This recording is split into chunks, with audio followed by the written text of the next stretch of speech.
Let's play families. Hello everyone and welcome back to Joy's Creative Finger. This is episode 7.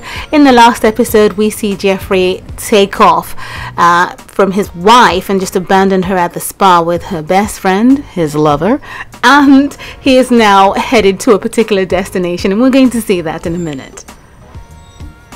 How can things get so bad so fast? Ugh, I think I'm losing my mind.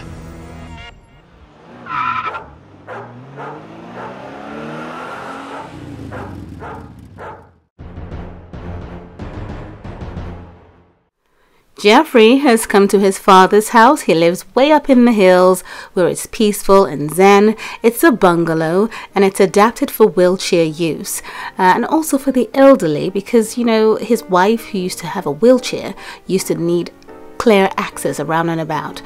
This is what the whole entrance looks like. We have a grand piano at the top, and then we have this beautiful seating area on the angle here. Now, there was a dining before, as I say, but it's been removed because he doesn't need to host that many people. He's taking up his hobby in the space. We have a door that leads to what used to be Jeffrey's bedroom, but it's now a guest room that's clean and tidy for anyone who would stay the night.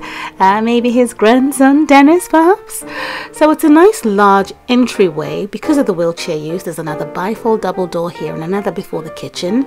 We have a door that leads into a study. We'll see that in a second, but this beautiful frame works nicely here for Thanksgiving.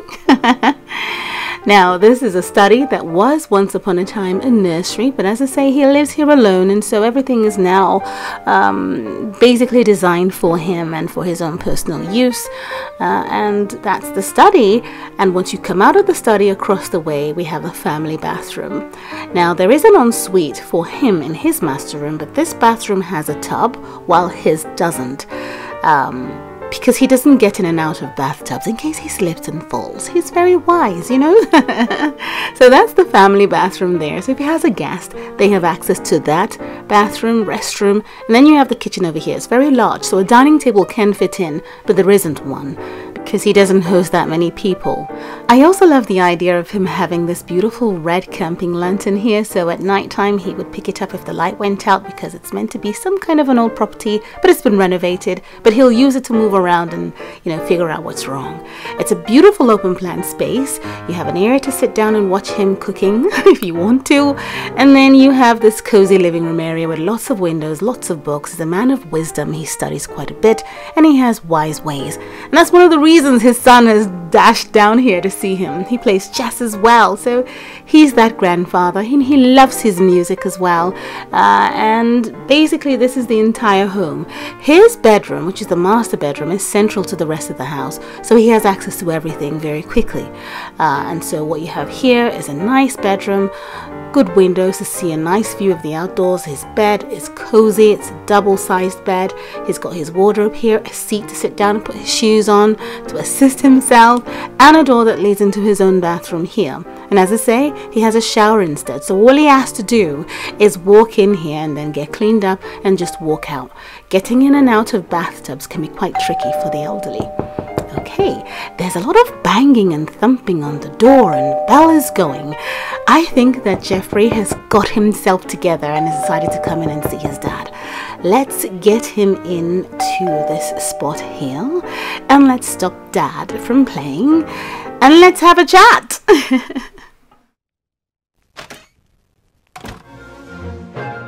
I don't know how to say this, but I've had an affair. Oh? And I do think that Chrissy has found out. Give me a break, father. I mean, mistakes happen. And Chrissy and I have had some bad news. Ruby's in the hospital. I need to get there right away. Jeffrey, how can you come here and tell me such piffle? No, Jeffrey, I cannot listen to another word. Father, you have to help me. Please. Listen, you have to tell your wife the truth immediately. The truth has consequences, but you have to have faith to deal with it. Now go.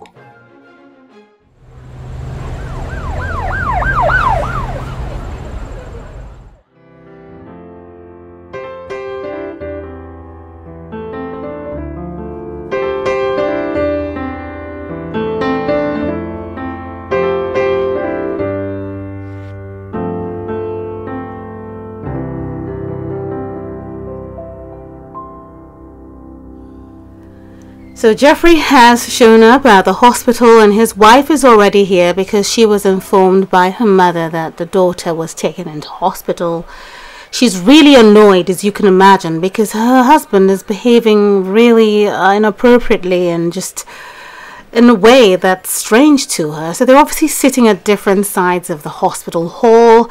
She is completely mad, and she's torn between, you know, having it out or just keeping quiet and waiting to see the doctor with regards to what's going on with little Ruby.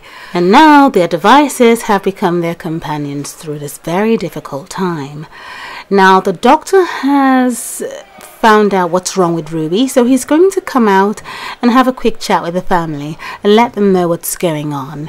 Usually when you visit a hospital, you can wait anything from 1 to 4 hours to see a doctor, so they've been waiting a while. Let's see what he has to say. Yes, sorry to keep you waiting. We've been able to diagnose Ruby with a very rare condition known as PLUMBLOBERTITIS. PLUMBLOBERTITIS, simply put, is a condition where the plumblub leaks the umbilical spinal fluid into the baby's body, causing the baby to be a lot weepy, less settled, and basically the symptoms that you've experienced with your child at home. It's a critical condition. It can be quite fatal, but it's also something that can be treated. We simply need a specimen from either the father or the mother, and it's best to have a perfect match, and we can seal the umbilical leak, and the child should recover fairly quickly. So, little Ruby is suffering from PLUMBLOBERTITIS, where the plumblub has leaked some plumbilical fluid into her plumbilical spine, causing her to turn green and making her really uncomfortable, and that's why she's been crying for so long. This is where the parents would stay. This is Chrissy's bag on the side here. They've gone to get changed. They would stay in this room behind this glass and observe the baby, because Ruby is in quarantine. It's a sterile unit where infection can't be transferred, and that's why the hospital worker has gloves on to take care of her. So she's got the specimen she needs from Ruby. Now we're going to go over to testing room 1, where we have Dr. Alexander. Do you remember him from the beach house? Anyway, let's get her to sort out the specimen in that sink. So this is testing room 1, and we have Dr. Alexander here from the beach house. He's the one that got married to a patient that he took care of. So he's working here, and here are some of the items that they use. So Jeffrey has been provided with a robe to keep him nice and warm, because they have to be placed in extremely cold conditions to have their plumbub lifted from above their heads. And then the hospital worker lady that you saw a minute and a half ago would then take the specimen that they need and test it out to see if it's a perfect match for Ruby. She's also going to do the same thing for Chrissy. There's a sterile unit here for her to also get cleaned up and make sure no disease is transferred. This is really important in hospitals. And now we're going to go over to specimen testing room 2, where Chrissy is also prepared in the same way. And we have the doctor that just spoke to them in the hallway in here, responsible for looking through her own plumber specimen. Now, this lady's working really hard supporting both doctors. I think they're short-staffed, so there should have been 2 people on site, but she's here alone and she seems to be doing the job. And here is Chrissy, who's also in freezing conditions in order to have her plumbub lifted from her head. The testing room is exactly the same as the one that Jeffrey's in, so you can see there's a sterile unit section over there and one in the main testing room, which is sort of like a lab. At this point, we hope and pray that the doctors are able to get the best match, be it Chrissy or Jeffrey's plumbub, and use it to fix Ruby. Now they have to spend all this time in the waiting room, and they haven't been speaking to each other. They've just been standing there looking at the baby, and still deep down there's a bit of tension between them. So at some point they're going to have to break the silence and at least communicate, even if it means starting out with what happened. What's going on, Jeffrey? You just took off and left me outside all by myself? Chrissy, Why would you do that? calm down. Why, Jeffrey? Just take your voice down. Take my voice down? We're in the hospital. I can explain. I'm listening. I just don't think it's the right place for us to It have never this is the right time, conversation. Jeffrey. I've not been myself, and I'm going to tell you everything that's going on. just calm down and we'll talk about it later. I do apologize for leaving you out there. I'm sorry.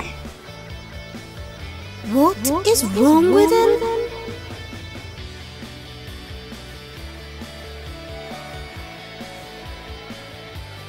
Come on, Ruby.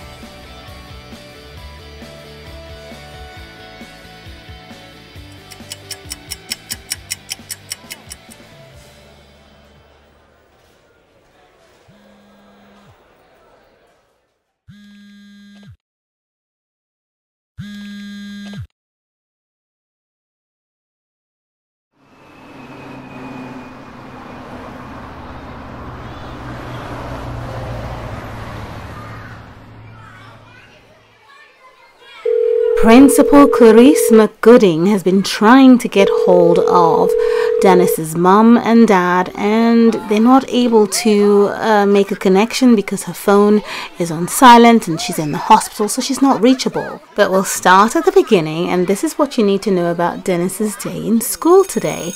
Now, he and his friend Fabian were just, chatting away in the hall like any typical morning by the school lockers, and now the buzzer's gone, so they've got to get back into class, and I'm going to get them to sit down and cram. Let's get the other one to study for 20 minutes and brainstorm for 3 minutes and finally cram again for 2 hours.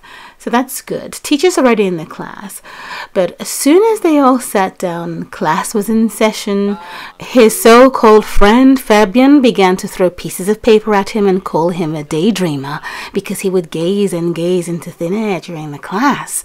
And the idea of Fabian throwing pieces of paper at him was to wake him up, but it turned out badly because Dennis has smacked him in the face, and it's now become a situation. So the teacher's going to get Fabian to sit back down, and now he's having a go at Dennis for the way he's behaved. And you need to think back because he's seen his dad smack someone before as well, so that's not playing out quite well.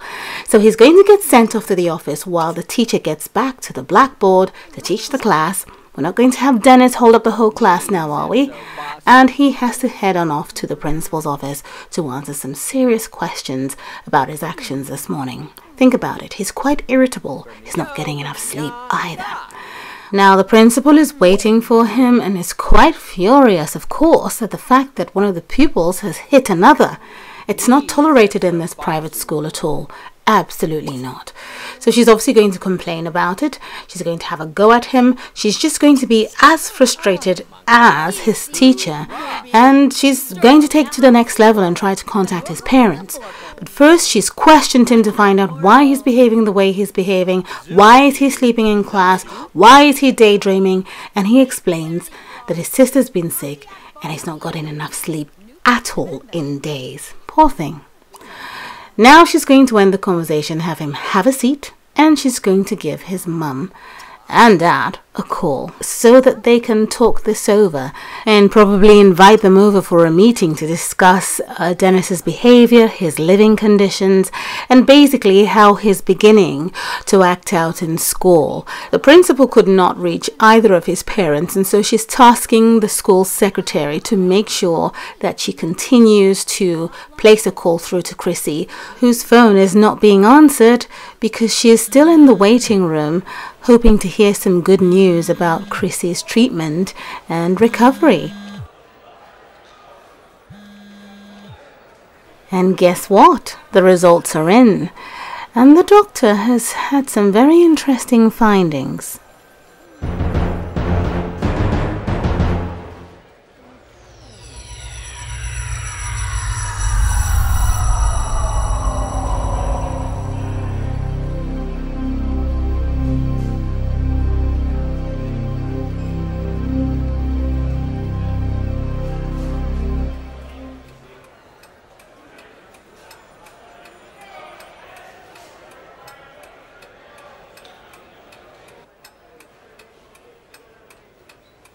So the doctor is now in and the wait is over, and he's a bit hesitant and doesn't really know how to approach the subject.